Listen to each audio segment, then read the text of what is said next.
ऋग्वेद का सुबोध भाष्य प्रथम मंडल पहला सूक्त। पुरोहित यज्ञ से देव ऋत्विज स्वयं आगे बढ़कर लोगों का हित करने वाले, यज्ञ के प्रकाशक, ऋतु के अनुसार यज्ञ करने वाले, देवों को बुलाने वाले और रत्नों को धारण करने वाले अग्नि की मैं स्तुति करता हूँ। यह अग्नि पहले के ऋषियों से प्रशंसित किया गया था, नयों से भी वह प्रशंसित हुआ है। वह अग्नि इस यज्ञ में देवों को ले आई। मनुष्य अग्नि से प्रतिदिन पोषण, यश देने वाले और अत्यंत श्रेष्ठ वीरता को देने वाले धन को अवश्य प्राप्त करता है। हे अग्नि, तू जिस हिंसा रहित यज्ञ को सब ओर से सफल बनाता है, वह ही देवों के समीप जाता है। होता देवों को बुलाने वाला यज्ञ निष्पादक, ज्ञानियों की कर्म शक्ति का प्रेरक, सत्यपरायण, विविध रूपों वाला और अतिशय कीर्ति युक्त वह तेजस्वी अग्नि देवों के साथ इस यज्ञ में आया है। हे प्रिय अग्नि, जो तू दानशील का कल्याण करता है, अंगों में रमने वाले अग्नि, वे तेरा कर्म निसंदेह एक सत्य कर्म है। यह अग्नि दाता का कल्याण करता है।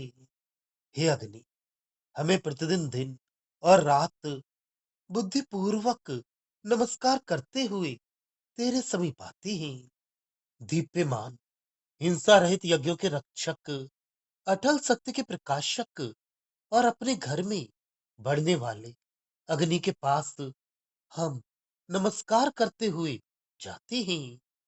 हे अग्नि, वह प्रसिद्ध तू हमारे लिए, पुत्र के लिए पिता के समान सुख से प्राप्त होने योग्य हो। हमारे कल्याण के लिए तू हमारा सहायक हो।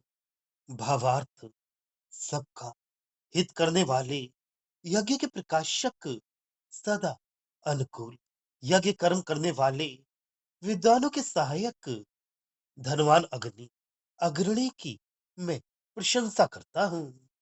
यह अग्नि प्राचीन काल से लेकर आज तक उसी प्रकार प्रशंसित होता चला जा रहा है। वही सब देवों को बुलाता है। शरीर की प्रत्येक इंद्रिय में एक एक देव है। ऐसे 33 देव इस शरीर में हैं।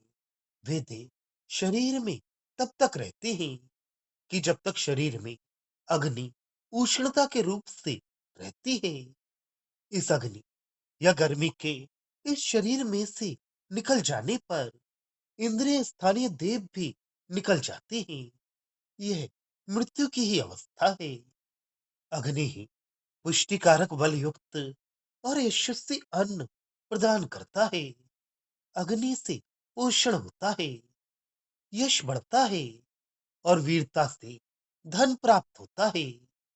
जिस अहिंसक यज्ञ में इस अग्नि की पूजा होती है, वही देवों के अनुकूल यज्ञ होता है।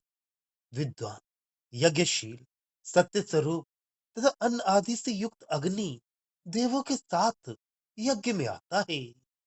वह अग्नि हमेशा दान देने वाले का ही कल्याण करता है, कंजूस का नहीं। यह उसका एक अटल नियम है। अपनी बुद्धियों व स्तुतियों से हमेशा उस प्रकाशक एवं तेजस्वी प्रभु के गुण गाने चाहिए।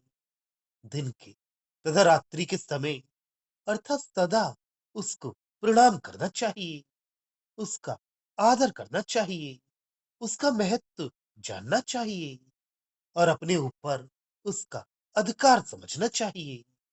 यज्ञों की रक्षा करने वाले, तेजस्वी तथा अपनी स्वयं की शक्ति से बढ़ने वाले अग्नि का गुणगान करना चाहिए।